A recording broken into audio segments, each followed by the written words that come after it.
And welcome back, everybody. Let me fix my screen here. There we go. To I'll Hang Up and Listen. Of course, brought to you by Fatty Beer Company, Western New York's premier market and tap room with over 300 beers to choose from at 7 different Western New York locations. If you need a beer, get over to Fatty Beer. Let them know that we sent you over here from Two Goalies, One Mic. A lot of cool events for the winter, whether it's your trivia, whether it's just catching a Sabres game. One of the better places to go watch a game, in my opinion, at least. I always have a good time. So make sure you check them out.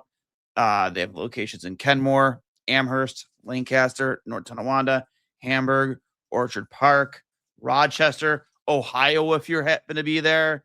I know downtown Buffalo. I'm not sure if I mentioned just North Tonawanda. So they have locations all over the place. So check out Fatty Beer. You can find them at Fatty Beer on Instagram and Twitter as well. FattyBeer.com. And shout out, of course, as always, to Extreme Discount Mattress with Western New York's finest selection of mattresses and adjustable beds, featuring the cool gel memory foam, two-sided mattresses, Tiller latex, organic mattresses, Chapman Wells, and of course, Scott Living, all for 1/3 of half the supposed sale prices anywhere. So stop in any of their 7 locations across Western New York. Or, of course, you can check out their website, extrememattress.com. That is extreme with an X. If you are looking for even more savings, check out the new closeout center at 1625 Walden Avenue in Cheektowaga. Up to 80% off their already low prices. You can save a fortune on one-of-a-kinds, closeouts, and floor samples. Get a quality mattress for literally pennies on the dollar. Extreme Discount Mattress. We sell mattresses for less, a lot less. And remember, if you mention that you are a fan of Two Goalies, One Mic, you get yourself a free mattress protector with any purchase of a mattress. So make sure you drop our name. Do a little name drop. Get yourself a free mattress protector from Extreme Discount Mattress. Sorry for my tardiness tonight. Not to be like to darken the mood or dampen the mood or however you want to say it, but I've been dealing with some personal stuff over the last 24 hours. Yesterday, my grandmother was found unresponsive and was essentially we were informed that she was going to be passing on, 93 years old. Obviously lived a very long life, but it was one of those things where you were kind of waiting for it to happen. And it did happen today. Around I'd say 5:30, she passed on. And I was spending between the hospital and my dad's house, my parents' house. I was there. I watched the game over there with them, and I was deciding whether or not I wanted to do this tonight. With the emotions of everything and kind of getting through that. I'm not a very emotional person, believe it or not, but it's never something that's very easy to deal with. She actually she lived with me and my family for a very long time. My dad had a studio apartment above his house, and we took care of her for a long time. I lived there until I was about 21, 22 years old. A lot of good memories with Gloria, as I like to call her, one of the toughest old birds you'll ever meet. Straight up, man. She survived cervical cancer. She went through a lot in life, did not have an easy life. And like I said, she lived till she was 93. Yeah, very loved very deeply, especially by my stepmother. No doubt, my father. They both loved her very, very much. So I just want to take a moment and say thank you, Gloria, for all the memories. Grandma Gloria. And you're a big part of my life growing up. A lot of people cared about you. We listened to your Elvis records, watching your Dean Martin movies. She loved the classics. I forget the Elvis impersonator that she used to love to go see, Terry Buckwald, maybe. I think his name might have been. But she always loved going to see the Elvis impersonator, and I have good memories with her. I remember one time I threw a party, sort of like a party, at my dad's house when I was younger, and they were out of town. or whatnot. And I told my dad I was having a couple people for a bonfire, and a bonfire turned out like, I don't know, 30 or 40 people. There were people on the roof. My grandma called my father and goes, I don't want to be a tattle. This is what she said. I don't want to be a tattletale, but there are a lot of people here. And that's when my dad and my stepmoms hurried home from wherever they were at the time. Thought they were staying there for the night, and did not end up being like that, and got me in some trouble. But I love her for it, to say the least. So always just remember the good times of Grandma Gloria. So I know you're in a better place. You're not in any pain. Again, uh, she lived a long life, but when you live that long, it's not without struggles. So, I love you. We miss you, and we're gonna remember you. So that is part of the reason why I'm so tardy getting on here tonight. Again, I wasn't even thinking about doing a show tonight, but my dad thought it was a good idea. Um, and I'm glad I did, because I got to talk about her a little bit. And I just kind of a daily reminder to all you two that, hold your loved ones close, because you never know when you might get that phone call that you don't want to get, which was yesterday for me. So hope you all are, enjoyed the game tonight. I got to enjoy as much of what I watched.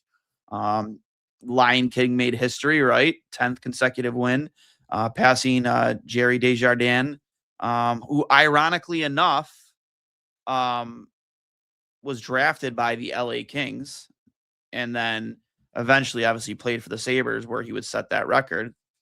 The Lion King breaks that record against the Kings, and he did get to meet one of the GOATs, Dominic Hasek. There's a picture floating around that we tweeted out of him getting to meet the Dominator. So they must have been a pretty cool moment for him. He's in town to promote his documentary that's releasing here very shortly. Always the Goalie, through David Adams, which would be pretty cool. I can't wait to watch that. Again, was my idol growing up. You can see the lithograph of him right there in the background. I got that on his jersey retirement night.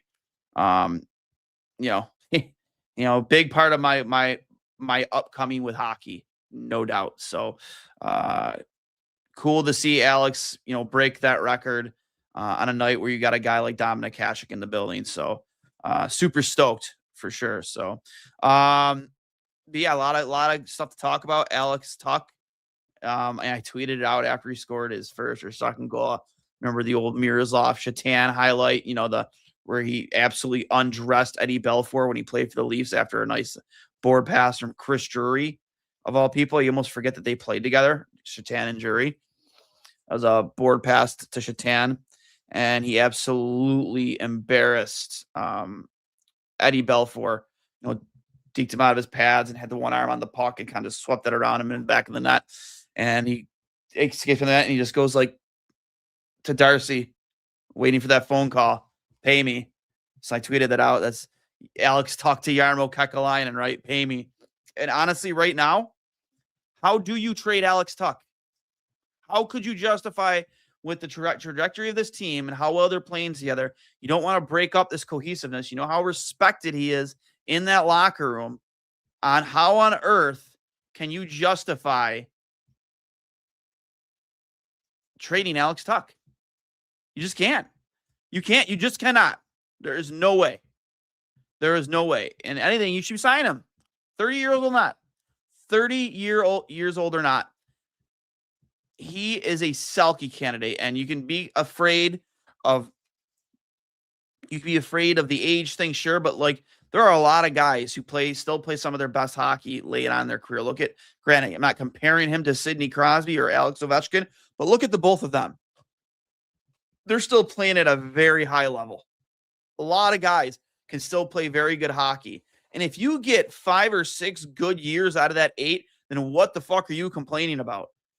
This is a fan base that watched, I know we watched Kyle Okposo, no matter what respect you have for that guy, we paid that guy, I believe it was like $6 million a year for 8 years. And he had 120 goal season to show for it, I think. That's it. So I have no problem seeing this team pay Alex Tuch. Zero reservation with it at all. Get it done. Because I think it goes way beyond what he does on the ice as well. It has to do with how he carries himself off the ice.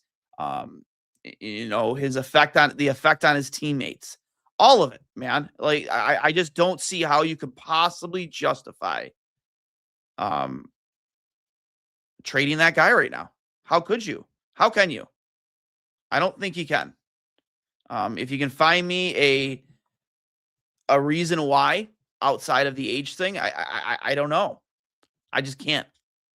And you're a team that's trying to break a near historic in all of sports playoff drought right now, at least longest in hockey.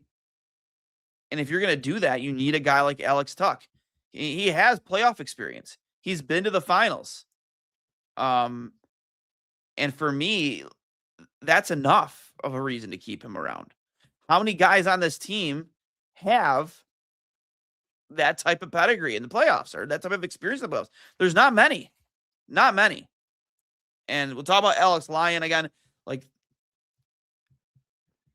if playoffs were on the line, game 82, how are you not starting Alex Lyon in net?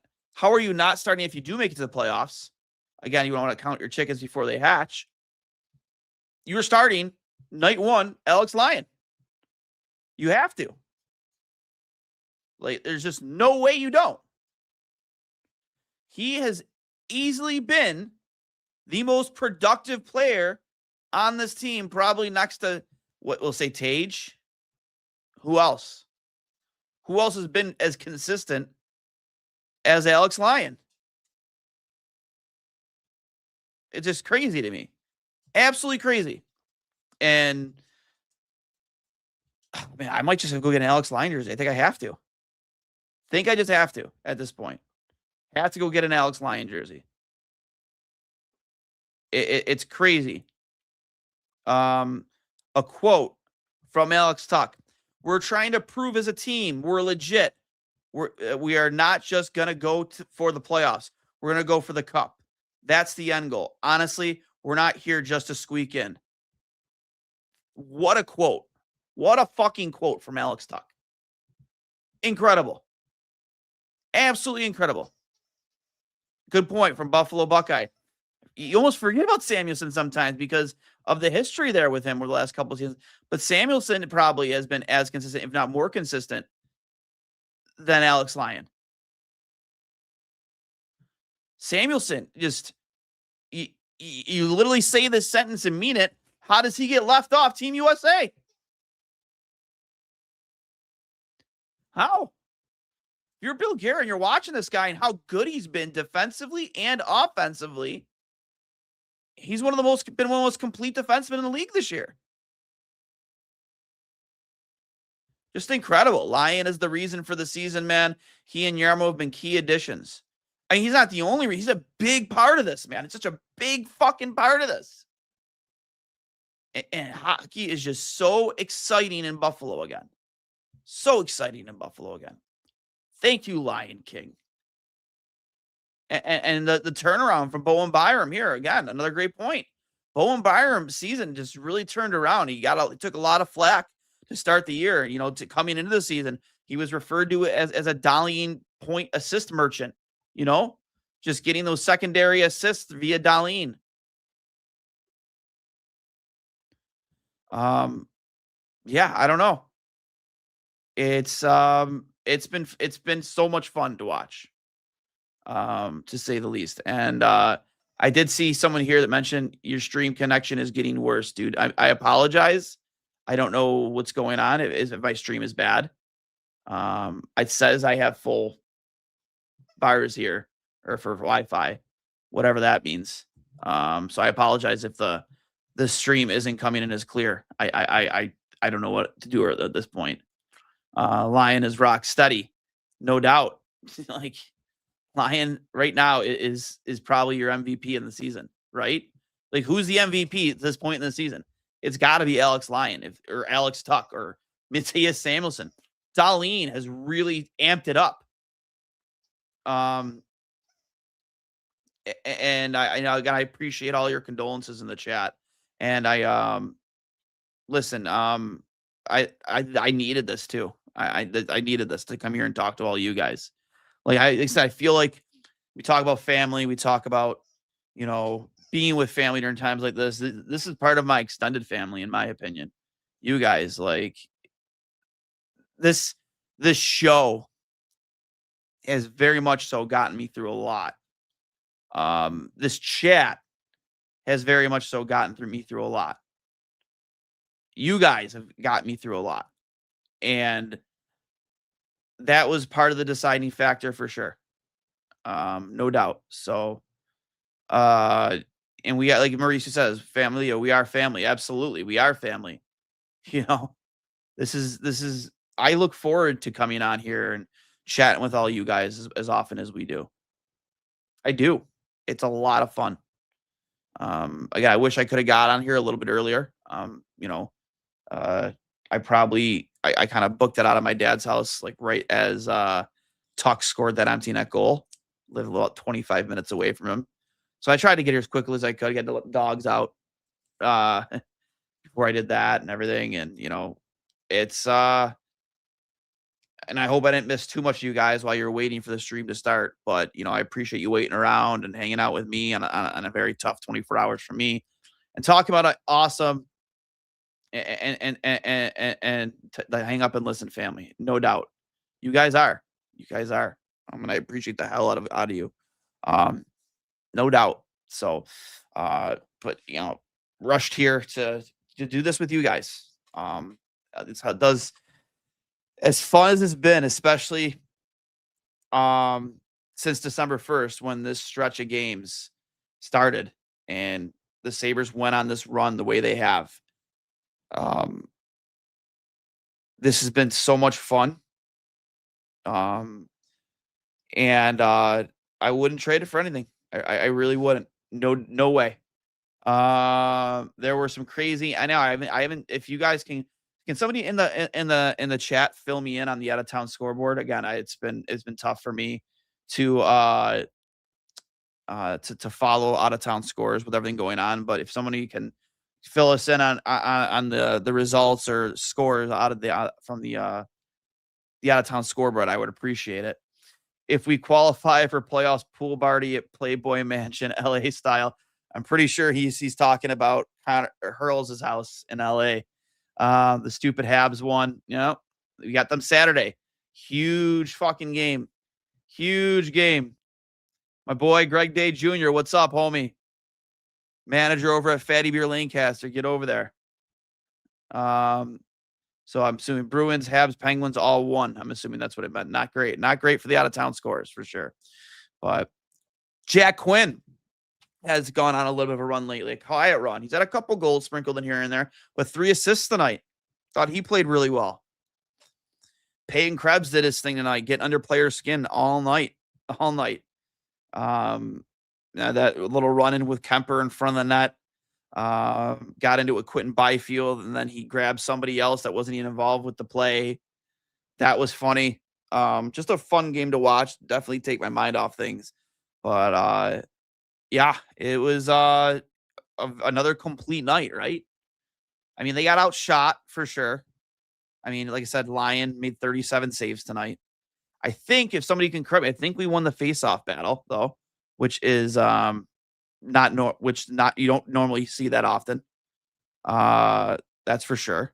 But yeah, it's let me actually bring up the let me see here. We'll bring up the box score here just to kind of get a breakdown of everything. See here. Go with the ESPN one. I think they update things quicker. Let's see here. Box score. Yep. Only goal scored tonight for the Kings was Adrian Kempe, a very big comparable for the Alex Tuch extension. He makes 10.5 over 8 years. Goals tonight for the Buffalo, Alex Tuch with the 3-banger, the Hattie. And, of course, Matthias Samuelsson, who, again, has been a man on fire. If this is updated, that would be 9 goals and 23 assists for 32 points. I mean, if it's not updated, that's 10 goals. If somebody can also come in the chat and tell me if that is the correct updated number for him. 9 goals on the season. I mean, we could have like between Byram, Samuelson, and Dahlin, like 3 defensemen in double digits goal scoring, which is incredible. Absolutely incredible. He's projected this season. Samuelson's projected for 50 points and a plus 43, according to ESPN. That's his projection, which is fucking bananas. Absolutely bananas. Crazy, right? Absolutely crazy. Tage with no points on no points on the night for Tage. Quinn with 3 assists, McLeod with 2 assists, Benson with an apple, and then Byram and Dahlin with assists each. Byram, I think I read that Dahlin has 14 points over his last 10 games. Like, these guys are just catching fire at the right time. Keep stacking points, keep stacking points, keep stacking points. Panthers lose, Habs, Penguins, Bruins win. Red Wings 1 point loss, overtime, crazy game. Red Wings 2 goals in last 2 minutes, empty net goals for Red Wings. Yeah, it sounds like a crazy ending for sure. Would have to wait till July 1st. He signed a 2-year deal in regards to Alex Lyon. I wouldn't be surprised with the way he's playing. And listen, okay, so that was updated, 9 goals. And listen, like, with the uncertainty with UPL, as hot and cold as he is, he's a very injury prone. Hopefully this is, Lindy made this out. That's not a serious injury. Hopefully it doesn't affect his ability to, probably live a childhood dream and represent Finland in the Olympics.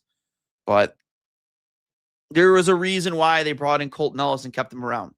It's because of UPL's inability to stay healthy. I ate a little crow the other night and I said, why is Colton Ellis still on this team? And then almost immediately after that, UPL got hurt. And there's why he's still on this hockey team. I think Levi is ready to make the jump next season. I know his numbers in Rochester don't match up with the previous 2, but you also, again, like we've said a couple times already, you have to remember that is a very depleted Rochester team. There's no Hellenius, no Osland. They missed Rosine for a lot of the season. No Metza. They don't have Cal Clegg from last season, who was their leading scorer. Like somebody had said in the chat the other night that Zach Jones currently leads the team in points. So yeah, that team's going to struggle. They lost a lot of talent, and Levi has played more games than any goalie in the AHL, but he still puts up very reminiscent numbers to Ryan Miller's time in the AHL. And if you might remember, as I do, Ryan Miller's start into the NHL was kind of shaky too. He didn't put up the greatest numbers. You know what I mean? It took him a while to find his groove. So I love the idea and the thought of Alex Lyon, because Alex said this on our podcast when we had him on in the offseason, that he'd love to be a mentor for a guy like these guys. And I look at the metrics between those 2 guys, even look a little similar. I'd love to see Devin Levi play back up to Alex Lyon and see him, hand the reins to him at some point. I think he'd be a fantastic mentor for him. No doubt about it. No doubt about it. I don't understand why you think Levi is a head case. I know him personally, and he's not. Guy is not a head case. He is the opposite of a head case. He doesn't care about his numbers at all. Like, at all. I remember one time I sent him some crazy stat of his, like, at near the end of his first AHL season. And he goes, hey, man, just want you to know, I don't look at that. I'm not opening it because I don't care to look at those numbers. And I was like, wow, I was kind of blown away by that. A goalie specifically, who doesn't look at their numbers at all, doesn't pay attention. I think of him as a very headstrong goaltender and very mentally prepared at all times. And I'd be very, not to get too long-winded with this, I'm gonna end it right here. I would love to see Alex Lyon learn under the learning tree of or Devin Levi be under the learning tree of an Alex Lyon. No doubt about it. So Levy is the greatest Rochester resident. He is.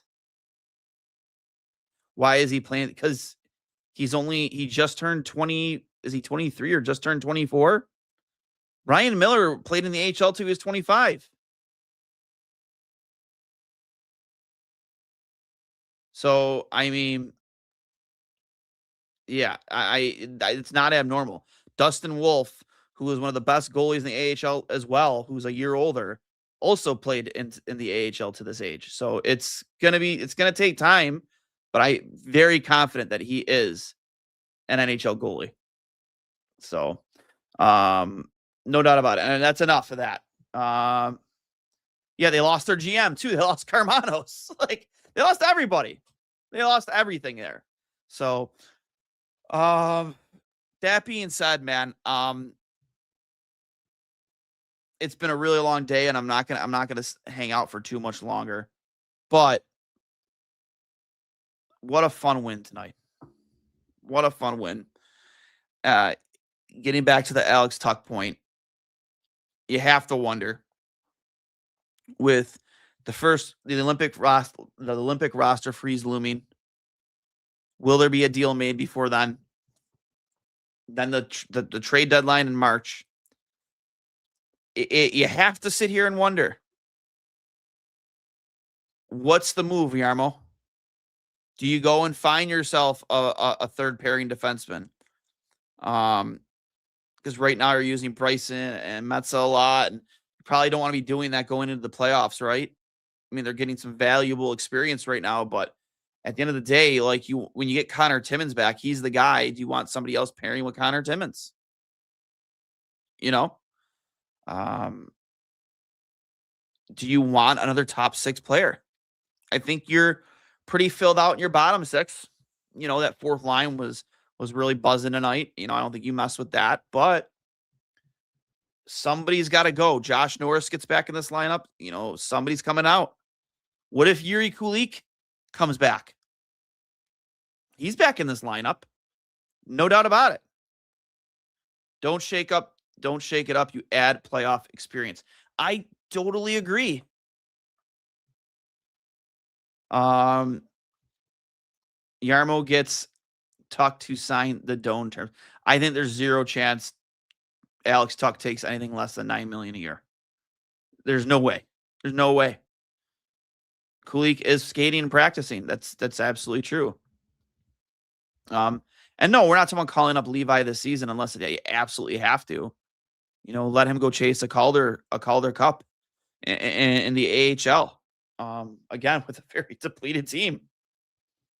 Again, we talked about it, given I'm not sure if the AHL is playing during the Olympics, but if they are, and Kulik is ready to come back, he gets the rehab stint in the AHL, no doubt.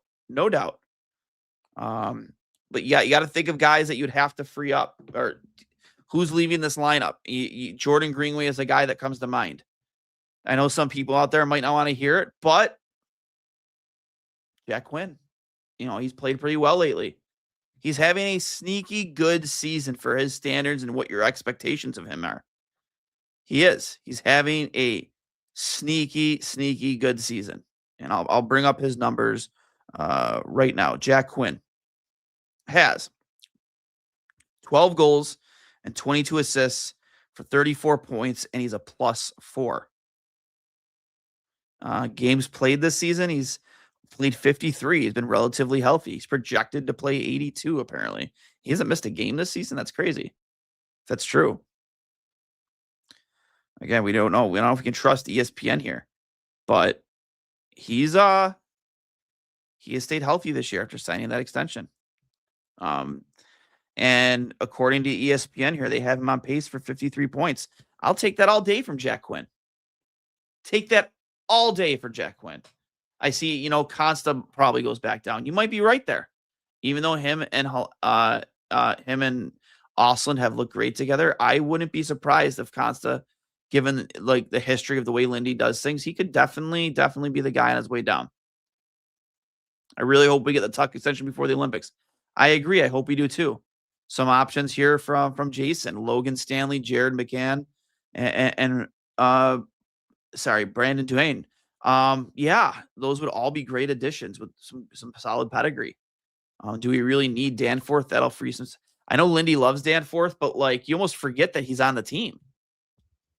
You forget that he's on the team. So Greenway, Krebs, I'd move. I mean, I'm starting to think that yes, exactly. I forgot Danforth was a Sabre. You forget. He's a solid fourth liner, but you have a lot of fourth liners. You don't need any more fourth liners. It's a healthy scratch. We talk about trading Krebs. I don't know if you trade Krebs. I'm not saying I don't want to. If the deal is right, absolutely get it done. But like, do you feel like this team is just so built on vibes? I hate using that buzz. It's a buzzword to me, vibes. Oh, this team it's such a vibe.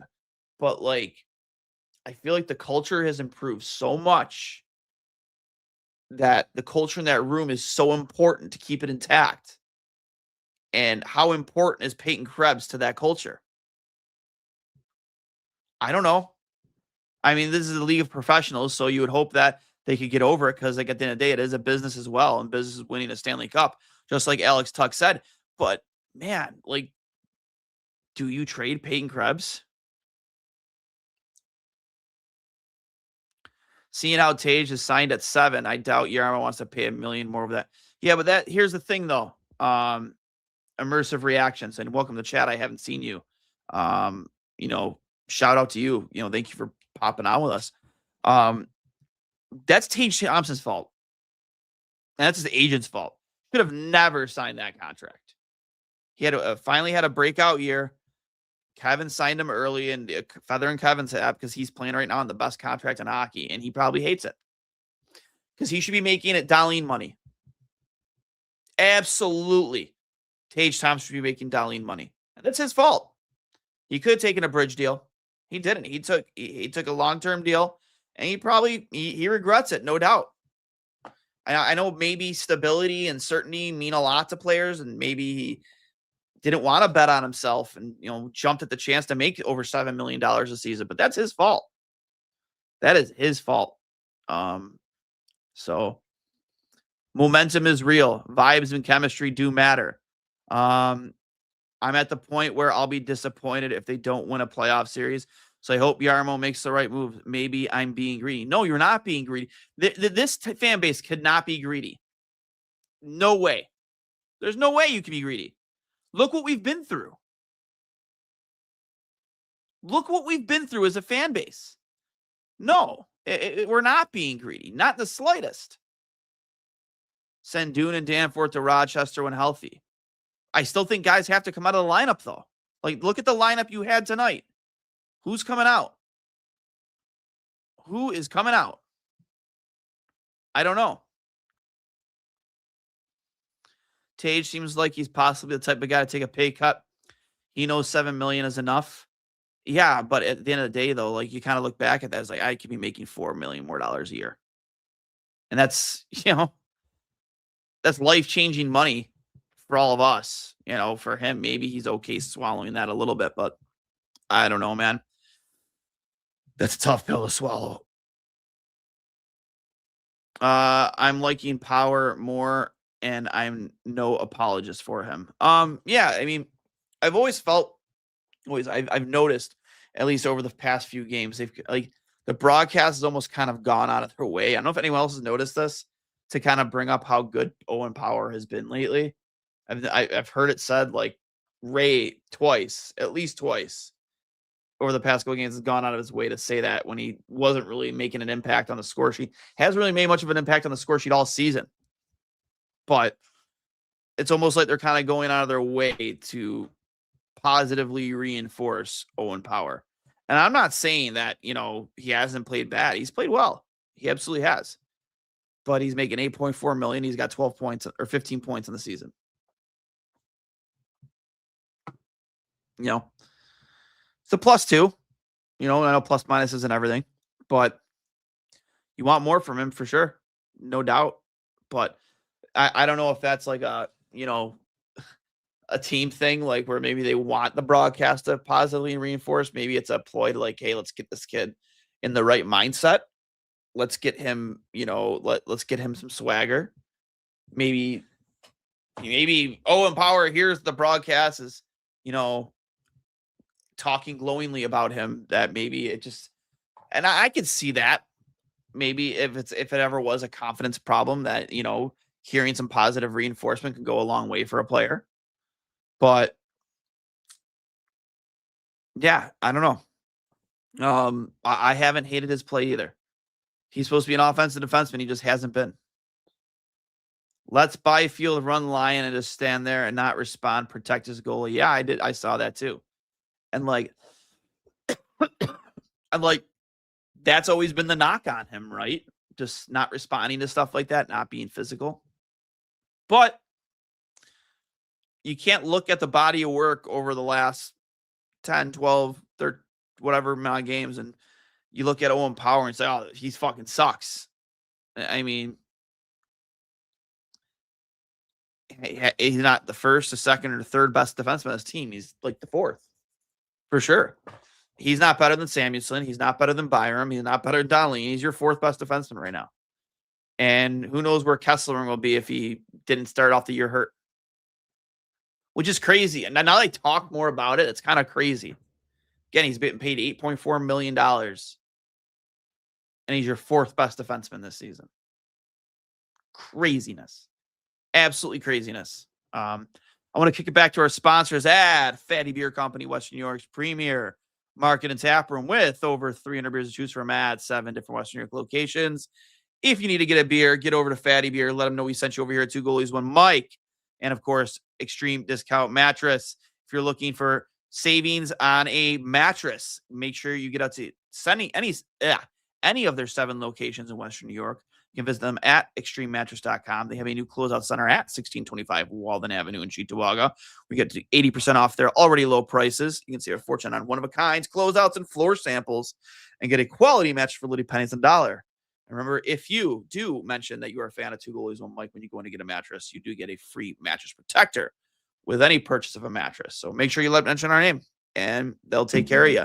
Extreme Discount Mattress. We sell mattresses for less, a lot less.